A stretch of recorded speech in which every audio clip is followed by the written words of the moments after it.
नाभाजी कह रहे हैं, आसुधीर उद्योत कर रसिक छाप हरिदास की। आसुधीर उद्योत कर रसिक छाप हरिदास की। नाभाजी के छप्पे जब हम गाते हैं तो आप लोग सुन के गाया करो। इधर उधर शब्द आपके होंगे, कोई बात नहीं, प्रयास करो।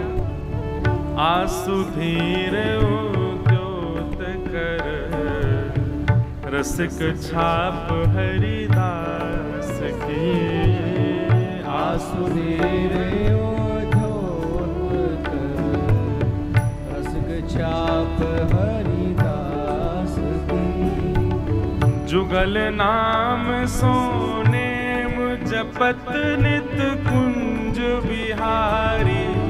जुगल नाम सोने जपत नित कुंज बिहारी। हाँ, जुगल नाम सोने जपत नित कुंज बिहारी।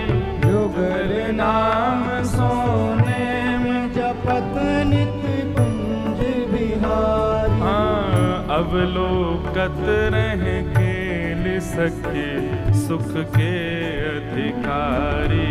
अवलोकत रह केल सखी सुख के अधिकारी। गान कला गंधर्व श्याम श्यामा को तो से। गान कला गंधर्व श्याम श्यामा को तो से। गान कला गंधर्व श्याम श्यामा को तो से। हे गान कला गंधर्व श्याम श्यामा को तो से। गान कला गंधर्व श्याम श्यामा को तो से। उत्तम भोग लगाए मोर मरकट तिम पोषे। उत्तम भोग लगाए मोर मरकट तिम पोषे। हे उत्तम भोग लगाए मोर मरकट तिम पोषे। उत्तम भोग लगाए मोर मरकट तिम पोषे। हे निपति द्वार धाड़े रहे दर्शन आशा जास की। निपति द्वार ठाड़े रहे दर्शन आशा जास की। हे निपति द्वार धाड़े रहे अरे दर्शन आशा जास की। निपति द्वार ठाड़े रहे दर्शन आशा जास की।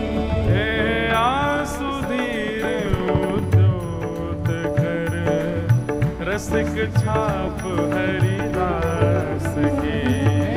आसुधीर उद्योत कर रसिक छाप हरिदास की।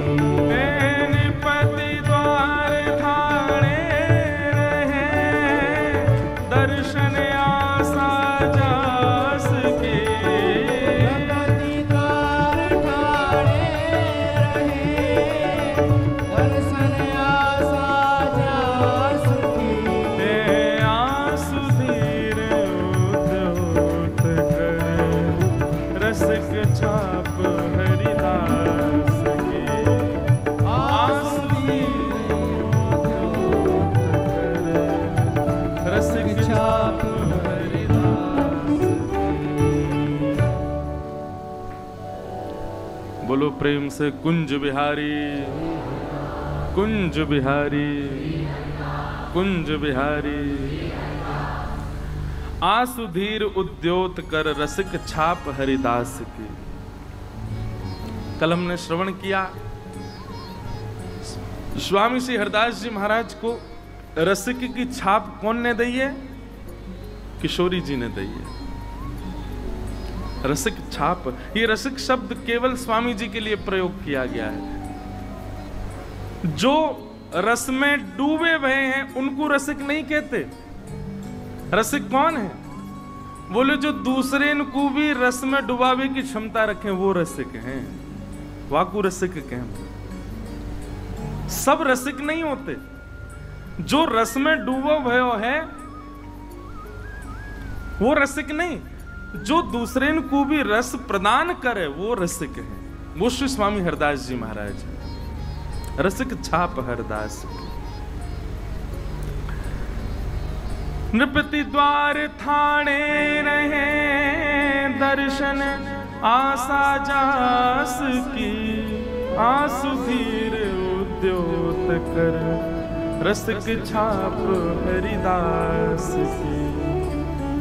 बड़े बड़े द्वार पर महाराज राजा खड़े रहते हैं, लेकिन स्वामी जी महाराज कभी अपने ठाकुर जी की सेवा नहीं छोड़ते। बड़े बड़े द्वार पर खड़े रहते हैं, बड़े बड़े आकर के सोहनी लगाते हैं निधिवन राज में। स्वामी जी को पता भी नहीं होता कहां का राजा आया और निधिवन में सेवा करके चला गया। स्वामी जी तो अपने कुंज बिहारी लाल की सेवा में ही नित्य रहते हैं और वही उनका सर्वधन है। हमारी स्थिति अलग है। हमको नेक पता चल जाए कि रिझावे वालों कोई व्यक्ति आए ऐसे काम बनेगा, ठाकुर जी नेक दे तुम इंतजार करो या से मिलके आवे। स्वामी जी की स्थिति ऐसी नहीं। स्वामी जी तो अपने ठाकुर जी में ही सदा आनंदित रहते। कई चरित्र आते हैं स्वामी जी के संदर्भ में, जैसी जैसी कृपा बिहारी जी ने करी, कौन कौन पर कैसी कैसी कृपा करी। उनमें एक बड़ी सुंदर कथा आती है श्री जगन्नाथपुरी के माधवदास जी की। हमने बहुत बार कथा में सुनाई है अपने में, पर श्री माधवदास जी का एक बहुत सुंदर प्रसंग आता है कि आप श्री एक दिन ठाकुर जी से बोले जगन्नाथ भगवान से कि हम ब्रज जा रहे हैं दर्शन करने ब्रजमंडल का। तो श्री जगन्नाथ भगवान बोले हमको भी लेकर के चलो, हमको भी संग लेकर के चलो। बंधुओं, हम एक बात कथा में कहा करते हैं, भक्ति महाराज जी कब तक करनी है, भजन कब तक करना है, नाम जप कब तक करना है। हम ठाकुर जी के पीछे दौड़ रहे हैं तब तक तो ये समझो कि अभी भक्ति को चरम उत्कृष्ट फल हमको मिलो नहीं, लेकिन ठाकुर जी हमारे पीछे पीछे चल रहे हैं। तू जहां जाएगा वहीं चलूंगा, तू जहां जाएगा वहीं रहूंगा, तू जैसे खवाएगा वैसे रहूंगा, तेरे बिना ना रहूंगा। अभी हम ठाकुर जी के बिना नहीं रह पाते, पर कभी ऐसी स्थिति आ जाए कि ठाकुर जी कहें कि वाह को लेके आओ, वाह के बिना मेरा काम नहीं चले, तब समझो कि भक्ति उत्कृष्ट भाई। साल वेग के लिए जगन्नाथ भगवान रथ रोक देते हैं, पहले साल वेग को लेके आओ तब मेरा रथ चलेगा। कैसे कैसे भक्तन के चरित्र हैं। उन्हीं में एक श्री माधवदास जी, बहुत ध्यान से सुनो, हमने बहुत बार कथा में सुनाई है, पर आज स्वामी जी के प्रसंग है तो विशेष रूप से कहें। तो श्री माधवदास जी जगन्नाथ जी के परम प्रिय भक्त थे। ऐसा वर्णन आता माधवदास जी के चरित्र में कि श्री माधवदास जी जगन्नाथ मंदिर में प्रवेश करते थे और ब्रह्म वेदी पर बैठे हुए श्री जगन्नाथ जी ऐसे झूमते थे, और उनकी झूमते भई मुद्रा को देखने के लिए असंख्य भीड़ आती थी। तब सब लोग तभी दर्शन करने जाते जब माधवदास जाता। बोले क्यों? ये ठाकुर जी के सामने जाते, ठाकुर जी ऐसे झूमते हैं, मेरो माधव आगे हो। कितना प्रेम करते हैं ठाकुर जी। तो माधवदास जी एक दिन बोले, जय जय, मैं वृंदावन जा रहा हूं दर्शन करवे। जगन्नाथ भगवान बोले हमको संग लेके चलो। बोले आपको कहां संग लेके चलूं? बोले हमको वृंदावन लेके चलो। बोले आप विराजो ना जगन्नाथपुरी में, इतने लाखों लोग दर्शन के लिए आते हैं। ठाकुर जी कह रहे नहीं माधव, हमारा मन तो वहां लगता है जहां आप जैसे वैष्णव विराजते हैं। तिथि धाम स्थान सबकी अपनी महिमा है, पर मेरा मन तो वहीं लगे जहां आप जैसे वैष्णव हो। महाराज जी कई कई स्थान तो ऐसे विहंगम जंगल में, वहां कोई व्यवस्था नहीं, वहां ठाकुर जी बैठे हैं।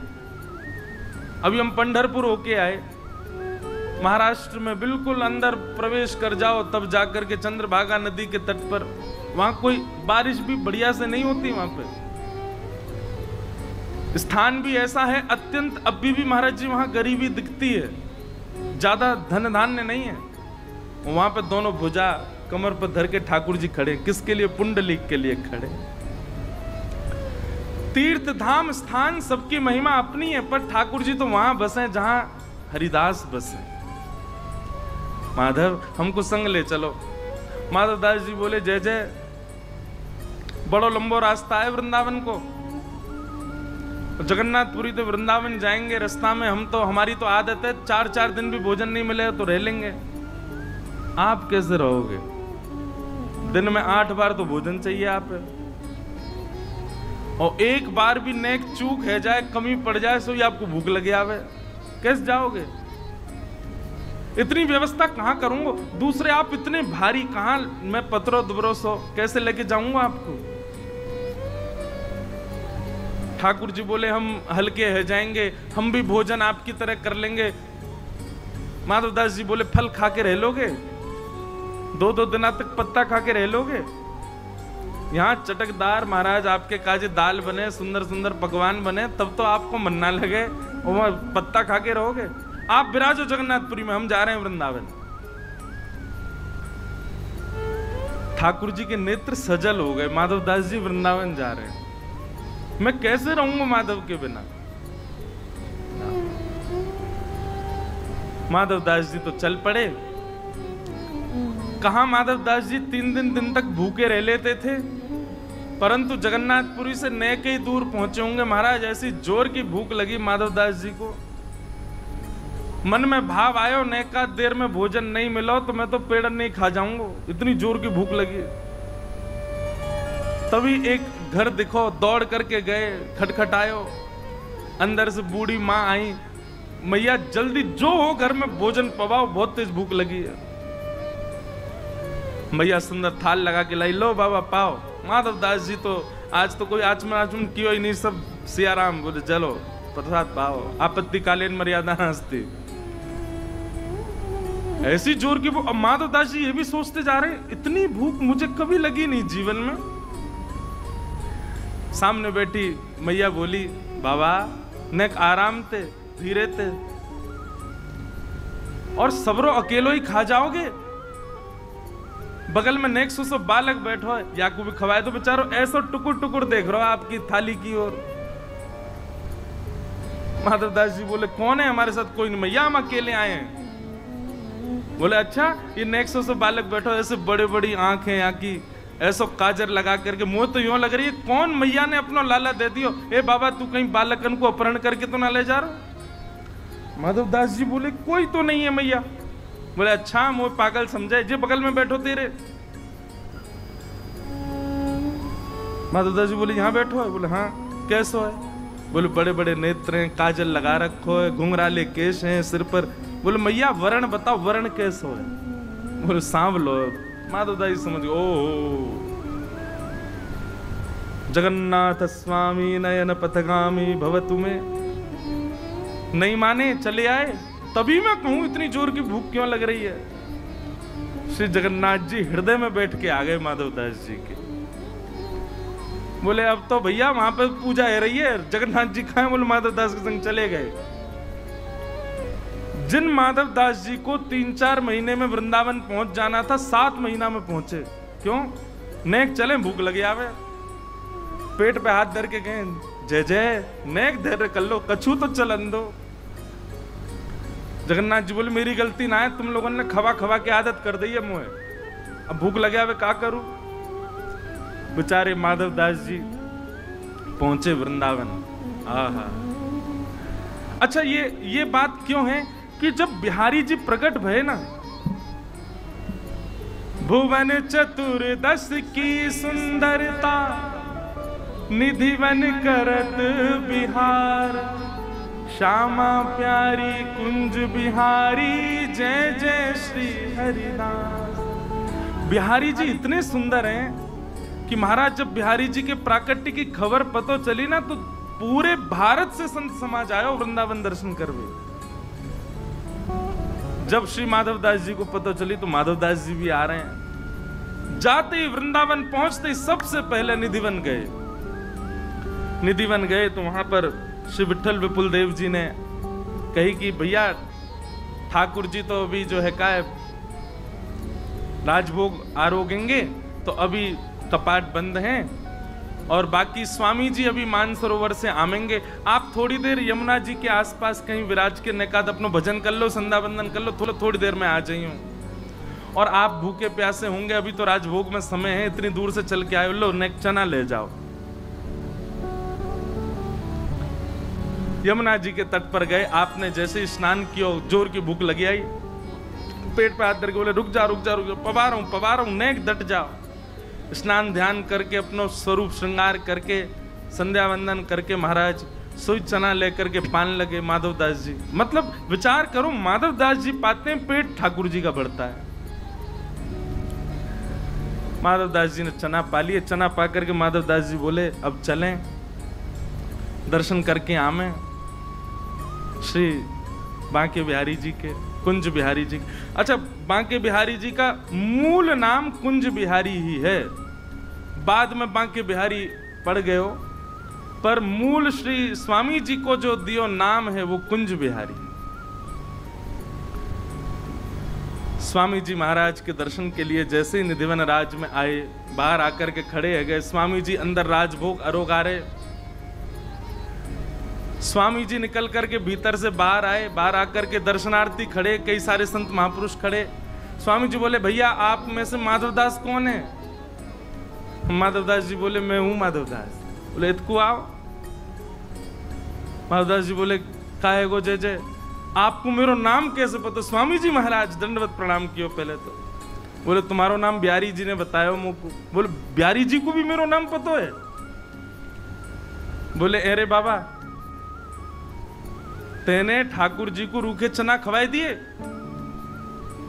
बोले मैंने ठाकुर जी को रूखे चना? ओहो माधवदास जी को याद, वो तो मेरे जगन्नाथ जी पा रहे। बोले तो वृंदावन आते जगन्नाथ जी बिहारी जी बन गए। भैया जा जा शहर में जाओगे, फोन वहीं को नेटवर्क कनेक्ट कर तो जाए। जगन्नाथ जी उड़ीसा से चले, अब बीच में जो जो प्रांत आए वहां के रूप बनते चले गए। अब वृंदावन आए तो बिहारी जी आ गए चित्त में। देख मैं भीतर गयो, बिहारी जी अपना मुंह खोल के मुंह को दिखा रहे, अरे मेरा मुंह पूरा छिल गो, जे माधवदास रूखे चना खा रहा है। हे स्वामी जी आप तो ऐसे सुंदर सुंदर पकवान पवा में, ऐसे सुंदर सुंदर भोग लगा में, और जाने तो ऐसे रूखे चना खवा दी, मेरा पूरा मुंह छिल गयो। माधवदास जी के नेत्र सजल हो गए। हरिदास जी लेकर के भीतर गए, बिहारी जी मुंह खोल के बैठे, देखो मेरो मुंह पूरा छील दियो। माधवदास जी कान पकड़े, अरे जय जय आपके तो महलन के ठाकुर जी हैं, आपके तो गोद के ठाकुर जी हैं, लेकिन स्वामी जी ज्यादा बिगाड़ो मत इनको, ने एक अभ्यास कराया करो, सब भाव से रहें। ऐसी रस लीला श्री माधवदास जी पर अनुग्रह कियो हमारे श्री कुंज बिहारी लाल ने। यहाँ बिहारी जी भी आनंदित है गए, श्री माधवदास जी भी आनंदित है गए, और हमारे स्वामी श्री हरदास जी महाराज ने माधवदास जी को हृदय से लगा लिया। बोले आपकी भक्ति बड़ी ऊंची है, आपके हृदय में बैठ के स्वयं जगन्नाथ जी चल रहे हैं, आपके हृदय में बैठ के हमारो बिहारी जी बैठो है, बड़ी ऊंची बात है। खूब देर रस चर्चा चली, और वही रस चर्चा को आनंद दोनों आचार्य ने लियो। ऐसी रस भावना की बात बताई गई। महाराज जी स्वामी जी को एक बहुत सुंदर स्वरूप बताया गया है आचार्य ने। सुंदर रज तिलक भाल, बांकी भ्रगुटी विशाल। बिहारी जी को देखें और स्वामी श्री हरदास जी को देखें, कोई के हृदय में कितना संशय हो, कितने कैसे भाव हो, सब समान है जाते। अरे बिहारी जी के जब दर्शन अनवसर रहते ना, लोग स्वामी जी को ही देखते रहते, ऐसा सुंदर स्वरूप उनको, ऐसे सुंदर भाव उनके। एक बहुत सुंदर श्री रसिक भगवत जी ने, भगवत रसिक देव जी ने स्वामी जी के रूप को वर्णन किया, स्वामी श्री हरदास जी के रूप को। सुंदर रज तिलक भाल, बांकी भ्रगुटी सुंदर रज तिलक भाल बाकी भ्रगुटी विशाल सुंदर रज तिलक भाल बाकी भ्रगुटी विशाल सुंदर रज तिलक भाल बाकी भ्रगुटी विशाल रत्नारे नैन नेर भरे दरस पाऊं रत्नारे नैन नेह भरे दर्श पाऊं हे सुंदर रज तिलक भाल बाकी भ्रगुटी विशाल सुंदर रज तिलक भाल बाकी भ्रगुटी विशाल सुंदर रज तिलक भाल बाकी भ्रगुटी विशाल सुंदर रज तिलक भाल बाकी भ्रगुटी विशाल बारों छवि चंद बदन बारों छवि चंद बदन बारों छवि चंद बदन बारों छवि चंद बदन शोभा से कुसुंदु सदन शोभा से सिंधु सदन शोभा सुख सिंधु सदन शोभा से सिंधु सदन नासावर कीर कोटि का सावर कीर कोटि काम को रजाऊं सुंदर रज तिलक भाल बाकी भ्रगुटी विशाल सुंदर रज तिलक भाल बाकी भ्रगुटी विशाल अच्छा, कोई के मन में ये बात आ रही हो कि भैया लाल जी के रूप को वर्णन होना चाहिए और ये आचार्य के ऐसे रूप को वर्णन कि माथे पर ऐसा तिलक रज को लगाया है भ्रगुटी ऐसी टेढ़ी करके बैठे हैं मानो इन पर चंद्रमा बार दूं। ये आचार्य को ऐसा वर्णन क्यों किया जा रहा है? क्योंकि भैया भक्तमाल के श्रोता ठाकुर जी हैं। ठाकुर जी के रूप को वर्णन करोगे तो ठाकुर जी कहेंगे भाई मोह ये मेरो ही रूप बता रहे हो, मोह सुनानो तो मेरे वैष्णवन को रूप बताओ, मेरे भक्तन को जस गाओ। या हमारे श्री स्वामी जी के या पद को विशेष लियो आज। अधर अरुण दसन पाती अधर अरुण दसन पाती अधर अरुण दसन पाती अधर अरुण दसन पाती कुंद कलिका भी साती कुंद कलिका कुंद कलिका भी साती कुंद कलिका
कल एक बात हमने बताई, ललिता जी कैसे प्रकट भई? किशोरी जी को श्रृंगार ठाकुर जी ने किया है, और ठाकुर जी के द्वारा किए गए श्रृंगार को किशोरी जी ने जब प्रतिबिंब में देखो, तो वह श्रृंगार को देख करके किशोरी जी रीझ गई हैं अपने ही रूप पर। तब उन्हीं को रूप ही ललिता जी बन के प्रकट भय हो। मतलब कल हमने एक बात कही थी, ब्रह्मांड को रिझा में ठाकुर जी को रिझा में किशोरी जी, और किशोरी जी को रिझा में ललिता जी। वही ललिता जी स्वामी श्री हरिदास है। तो या को मतलब है, ये जो स्वरूप को जो गुणगान गायो जा रहा है ना, ये किशोरी जी को बड़ो प्रिय है। स्वामी श्री हरिदास जी के रूप को चिंतन, रूप को भाव जो भगवत रसिक देव जी यहाँ गा रहे हैं, या को सुनकर के श्री किशोरी जी आनंदित है रही हैं। जय जय हरिदास रसिक, जय जय हरिदास रसिक, जय जय हरिदास रसिक, जय जय हरिदास रसिक, जय जय हरिदास रसिक, जय जय हरिदास रसिक। भगवत गुण गाऊं सुंदर रज तिलक भाल, बाकी भगुटी विशाल, सुंदर रज तिलक भाल, बाकी भगुटी विशाल, सुंदर रज तिलक भाल, बाकी भगुटी विशाल, सुंदर रज तिलक भाल, बाकी भगुटी विशाल, बाकी भगुटी विशाल, बाकी भगुटी विशाल। ऐसा स्वामी जी को स्वरूप है। बिहारी जी को दर्शन करके सबन को सुख मिले, पर स्वामी जी को दर्शन करके सबन को समाधान मिले।